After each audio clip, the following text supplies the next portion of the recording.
नमस्कार, जनसंवाद में आपका स्वागत है दोस्तों। आज हो गया है 28 अगस्त। फटाफट ब्रेकिंग न्यूज़ निकल के आ रही है करके आपको विस्तार से बताएंगे। पहली बड़ी खबर, किसानों का ऐलान, नूंह में ब्रजमंडल यात्रा निकली तो हम भी निकालेंगे ट्रैक्टर रैली। किसान ट्रैक्टर रैली लेकर नूंह के लिए निकले, यात्रा पड़ी फीकी। खट्टर सरकार ने आनन फानन में यात्रा पर लगाई रोक, कहा जो करे उसको करो लाठीचार्ज। दूसरी खबर में आपको बताएंगे बड़ी खबर, जहां राजस्थान कांग्रेस सरकार ने पूरा किया एक और वादा, 500 रुपए में गैस सिलेंडर देकर लोगों को दी बड़ी राहत, किया बड़ा ऐलान, बताएंगे इसके बारे में।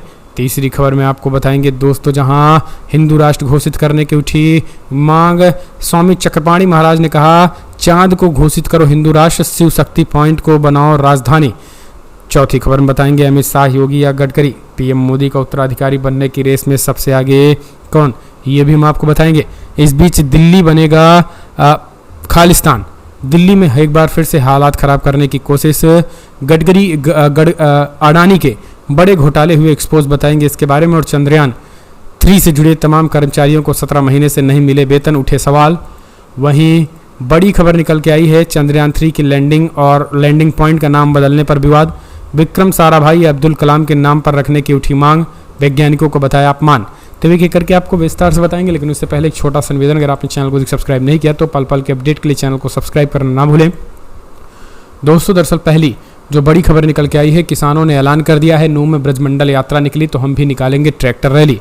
जी हां दोस्तों, हरियाणा के नूंह में तनाव के बीच किसी भी हालत में हिंदूवादी संगठनों द्वारा दोबारा यात्रा निकालने के ऐलान के बाद किसान संगठनों ने कड़ी प्रतिक्रिया दी है। किसानों ने कहा है कि अगर नूंह में ब्रजमंडल यात्रा दोबारा निकाली गई तो हम भी ट्रैक्टर रैली निकालेंगे।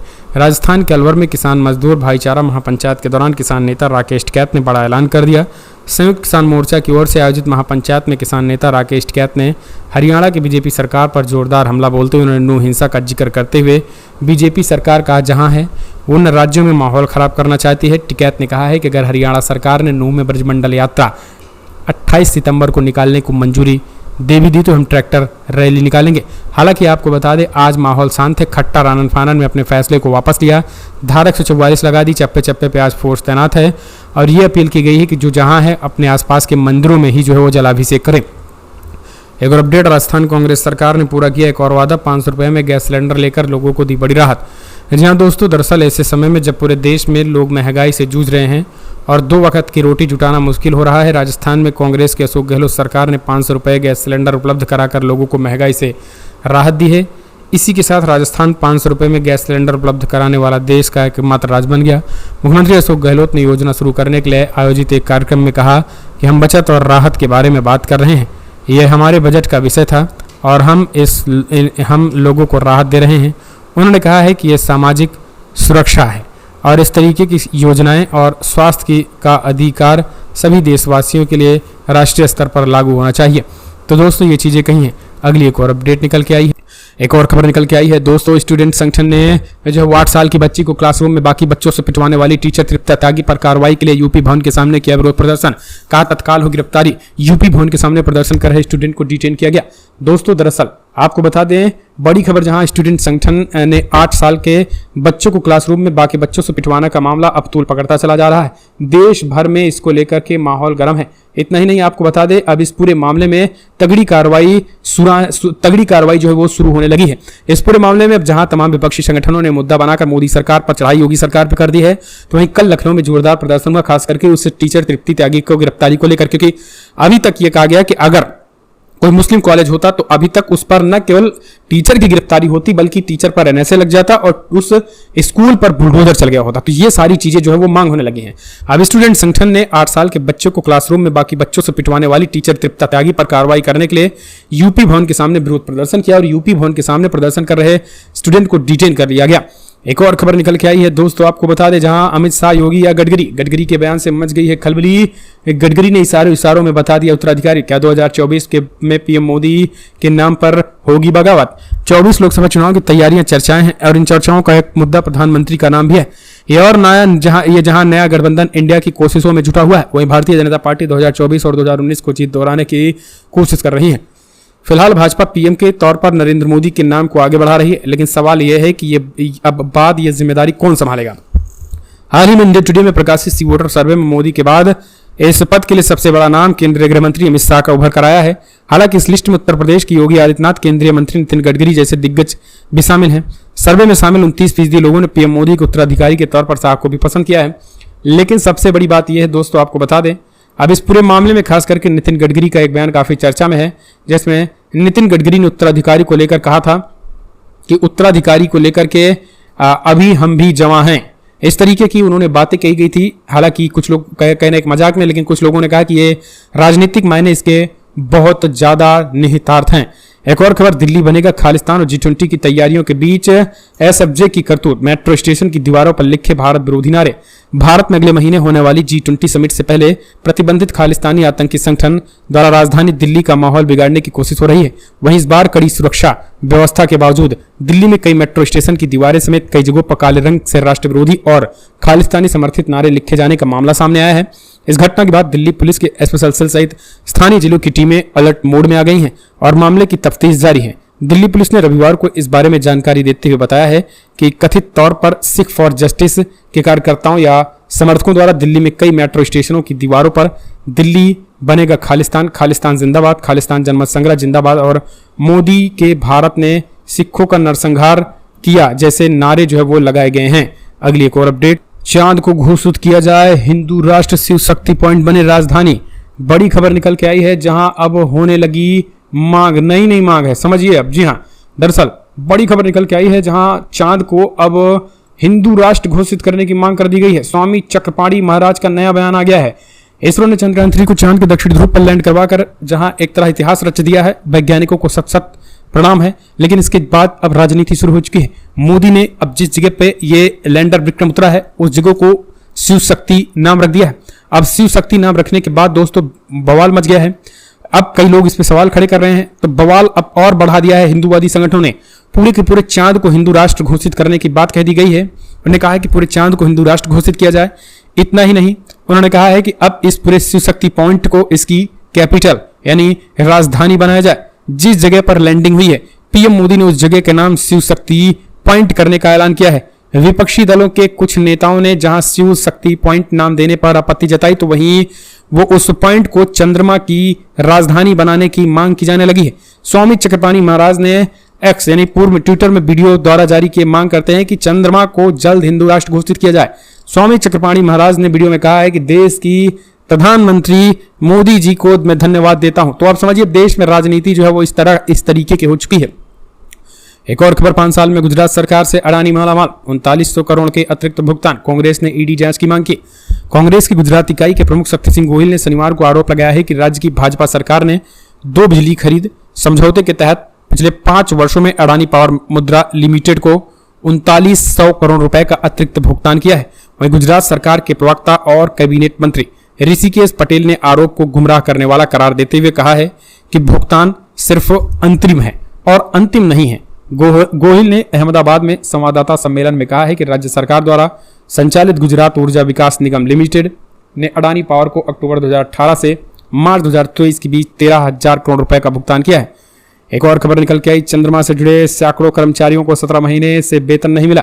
इसका श्रेय कब लेंगे मोदी जी? पूर्व आईएएस का बड़ा हमला। चंद्रयान से जुड़े सैकड़ों कर्मचारियों को 17 महीने से वेतन नहीं मिला है। इसका श्रेय आखिर मोदी जी कब लेंगे?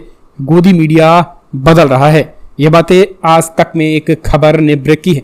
इस आज तक ने जो खबर ब्रेक की उसमें यही कि सैलरी का चांद कब निकलेगा। जी हां, सैलरी का चांद कब निकलेगा। 17 महीने से वेतन नहीं मिलने पर अब इसरो के जो है वैज्ञानिक वो परेशान हैं। मोदी जी पूर्व आईएएस से सवाल कर रहे हैं, पूर्व आईएएस मोदी जी से सवाल कर रहे हैं। एक और खबर निकल के आई है दोस्तों, बड़ी अपडेट निकल के आई है, आपको बता दें। जहां स्वतंत्रता दिवस के प्रोग्राम में मुसलमान होने की वजह से स्कूल द्वारा सम्मानित नहीं की गई टॉपर स्टूडेंट को अहमदाबाद में मुमताज पटेल ने किया सम्मानित। स्वतंत्रता दिवस के प्रोग्राम में मुसलमान होने की वजह से स्कूल द्वारा सम्मानित नहीं की गई टॉपर स्टूडेंट को अहमदाबाद में अब मुमताज पटेल और कांग्रेस पार्टी के दिग्गज नेता सलमान खुर्शीद ने बाकायदा सम्मानित किया है और कहा है कि आज समाज में जिस तरीके से माहौल खराब करने की कोशिश की जा रही है उन सब के बीच ये चीजें कहीं ना कहीं अपवाद के तौर पर हैं। एक और खबर निकल के आई है दोस्तों, कुछ ही घंटे फसल चट कर गए आवारा पशु, आहत किसान ने दे दी जान। दोस्तों उत्तर प्रदेश में आवारा पशुओं की समस्या लगातार दिन दुगुना बढ़ रही है। मवेशियों ने पूरी तरीके से किसानों की जिंदगी, किसानों की फसल को चौपट कर उनको बैठा दिया। मवेशियों ने ददी क्षेत्र के कोईगर के मजरा मर्दन खेड़ा निवासी 63 वर्षीय किसान राजकुमार की 15 बिस्वा धान की फसल चट कर दी। आहत किसान ने शनिवार की दोपहर 2 बजे खेत में ही कीटनाशक खा लिया। ग्रामीणों की सूचना पर बेटों ने सीएचसी नवाबगंज पहुंचाया, जहां से जिला अस्पताल रेफर कर दिया गया। वहां इलाज के दौरान शाम को उनकी मौत हो गई। ग्रामीणों का आरोप है कि गांव में करीब 500 से 600 बेसहारा मवेशी घूमे जा रहे थे, जो किसानों की फसल चर जाते हैं। कई बार शिकायत के बाद भी समाधान नहीं निकल सका है। एक और खबर निकल के आई है दोस्तों, बड़ी अपडेट, जहां चंद्रयान 3 की लैंडिंग पॉइंट का नाम विक्रम साराभाई अब्दुल कलाम के नाम पर होना चाहिए था। शिवशक्ति नाम रखकर मोदी ने वैज्ञानिकों का किया अपमान। स्वामी प्रसाद मौर्य ने बोला बड़ा हमला। दरअसल पीएम मोदी के उस शिवशक्ति पॉइंट पर अब विवाद लगातार बढ़ता जा रहा है। विपक्षी पार्टियां खुलकर हमलावर हैं। इस पूरे मामले में चंद्रयान 3 की लैंडिंग पॉइंट का नाम शिवशक्ति रखे जाने को लेकर समाजवादी पार्टी के दिग्गज नेता स्वामी प्रसाद मौर्य ने बड़ा हमला बोलते हुए कहा है कि शिवशक्ति नाम रख करके मोदी ने वैज्ञानिकों का अपमान किया है। इसका नाम अब्दुल कलाम या फिर विक्रम साराभाई रखना चाहिए था। ये केवल और केवल उन वैज्ञानिकों का भी सीधे तौर पर अपमान है जिन वैज्ञानिकों में हिंदू और मुसलमान दोनों शामिल हैं। लेकिन ना तो किसी से पूछा गया, ना ही किसी के विचार। खुद के विचार को वैज्ञानिकों पर थोप देना भी वैज्ञानिकों का अपमान है। आप इसे कैसे देखते हैं, अपने सुझाव दें। अगली एक और खबर, हिंदू मंदिरों पर हमले के खिलाफ कनाडा की संसद में याचिका। अर्जी पर अब तक 6000 से ज्यादा हस्ताक्षर। दरअसल कनाडा के कई मंदिर में पिछले साल के अंदर तोड़फोड़ के श्रृंखलाबद्ध घटनाओं से चिंतित सांसदों ने औपचारिक रूप से हिंदू फोबिया को मान्यता देने के लिए वहां की संसद के निचले सदन हाउस ऑफ कॉमन के समक्ष दायर एक याचिका को अपना समर्थन दिया।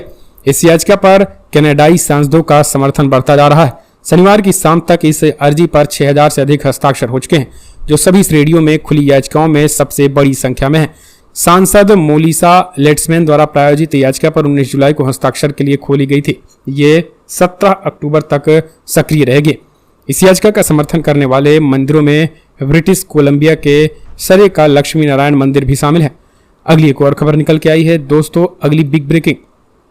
नौकरी पाने वाले बिहार पहुंचे हजारों लाखों छात्र यूपी से। कहा अयोध्या में जो मंदिर बन रहा है, क्या पढ़ लिख कर उसमें हम लोग बाबागिरी करेंगे। दरअसल आपको बता दें, अभी हाल ही में बिहार में दोस्तों एक वैकेंसी थी शिक्षकों की। यूपी से लाखों लाख छात्र पहुंचे थे। हर जिले से हजारों हजार छात्र पहुंचे थे। अब आपको बता दें, अब इसके बाद योगी की जमकर किरकिरी हो रही है। उनका कहना है कि बुलडोजर वाला बाबा सरकार नौकरी नहीं दे पा रही, लोग बिहार जा रहे हैं नौकरी लेने के लिए। ये अपने आप में विडंबना है। नौकरी पाने बिहार पहुंचे युवाओं ने स्पष्ट कर दिया है कि अयोध्या में जो राम मंदिर बन रहा है, कि आप पढ़ लिख कर उसमें हम लोग बाबागिरी करेंगे। सीधे तौर पर ये लोग सवाल खड़े कर रहे हैं, छात्र सवाल पूछ रहे हैं। एक और खबर निकल के आई है, 1947 में साक्षरता दर 18% थी। हमने यानी कांग्रेस ने इसे 74% तक पहुंचाया। उसी साक्षरता दर में मोदी, शाह और केसीआर सब शिक्षित हुए। अगर साक्षरता दर ना बढ़ाती जो मोदी पूछते हैं, तो आज अनपढ़ बन के चाय ही बेचते। जी हां दोस्तों, दरअसल मल्लिकार्जुन खड़गे ने एक ऐसी बात कह दी, 70 साल में क्या हुआ हिसाब पूछने वाले गोल गोल घूमने लगे हैं। मल्लिकार्जुन खड़गे ने कहा कि जो 70 साल में ये पूछते हैं क्या किया, तो 70 साल में कांग्रेस ने साक्षरता दर 1947 में 18% जहां थी, उसे हमने बढ़ाकर 74 से 75% किया है 54 सालों में। अगर उसमें साक्षरता दर न बढ़ती, हम IIT, IIM, इसरो जैसे संस्थाएं ना लाते, तो मोदी जी आप भी कटोरा लेकर चाय बेचते अभी तक और यहां तक ना पहुंचते। अगली एक और अपडेट, सनातन धर्म की जाति के नाम पर देश को बांटा। तमिलनाडु विधानसभा स्पीकर का बड़ा बयान। तमिलनाडु के राज्यपाल RN रवि अक्सर सनातन धर्म के पक्ष में बोलते हैं और भारतीय संस्कृति को अपमानित करने के लिए ब्रिटिशों को दोषी ठहराते हैं। लेकिन विधानसभा स्पीकर ने छात्रों को संबोधित करते हुए कहा है कि वो ब्रिटिश ही थे जिन्होंने 1995 में हर किसी को जमीन रखने का अधिकार दिया, जबकि शूद्रों को जमीन रखने का अधिकार नहीं था। इसके अलावा उन्होंने कहा है कि लॉर्ड मैकाले ने 1835 के सभी के लिए शिक्षा उपलब्ध कराई। स्पीकर अयप्पायु ने कहा है कि वो दावा करेंगे कि सनातन धर्म ने इस राष्ट्र को समृद्ध किया, लेकिन आप सभी को पता होना चाहिए कि जाति का इस्तेमाल करके हमारे साथ भेदभाव किया गया है, हमें दूर रखा गया और हमारे लिए एक ऐसी स्थिति पैदा की गई जहां हमें कोई अधिकार नहीं दिया गया, गुलामों की तरह व्यवहार किया गया है, जबकि उनमें से 7% की पढ़ने की अनुमति दी गई है।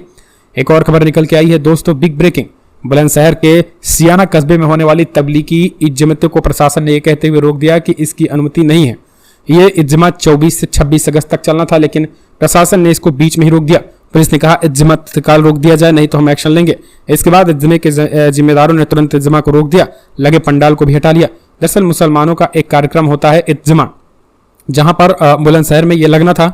बड़े पैमाने पर यहाँ पर मुस्लिम और मौलाना अपने समाज को लेकर के वो राजनीतिक भागीदारी तय करते थे, लेकिन यहाँ पर जो है वो पुलिस प्रशासन ने एक तरीके से, जैसे तबलीगी जमात होती है उसी तरीके से ये जमात जो है वो यहाँ पर बैठकर रणनीति चर्चा करने वाले थे, लेकिन इसको जो है पुलिस प्रशासन ने रुकवा दिया बिना किसी ठोस कारण के। एक और खबर निकल के आई है, लोकसभा सांसद ओवैसी ने पीड़ित बच्चे के पिता मोहम्मद इरशाद से फोन पर की बातचीत, हैदराबाद में बच्चे को पढ़ाने की पेशकश की। दोस्तों, मुजफ्फरनगर में नफरती शिक्षिका तृप्ति त्यागी ने जिस तरीके से हिंदू और मुसलमान को आपस में भिड़ाकर हिंदू बच्चे को, मुसलमान बच्चे को इस तरीके से भेदभाव के तहत काम किया, अब इस पूरे मामले में उनके पिता मोहम्मद इरशाद से फोन किया है असदुद्दीन ओवैसी साहब ने। हैदराबाद सांसद ओवैसी साहब ने उस बच्चे को अपने कॉलेज में, अपने स्कूल में एडमिशन दिलाने की पेशकश की है। उन्होंने कहा कि बच्चे को हैदराबाद भेजो, हम फ्री में उसकी पढ़ाई कराएंगे। मोहम्मद इरशाद से फोन पर बातचीत की और हैदराबाद में बच्चे को पढ़ाने की पेशकश की, और आगे कहा है कि आपका जो फैसला है हम आपके साथ हैं, आप किसी भी तरीके से फिक्र ना करें, बच्चे को पढ़ाया जाएगा और किसी भी तरीके से हर एक प्रकार की मदद की जाएगी।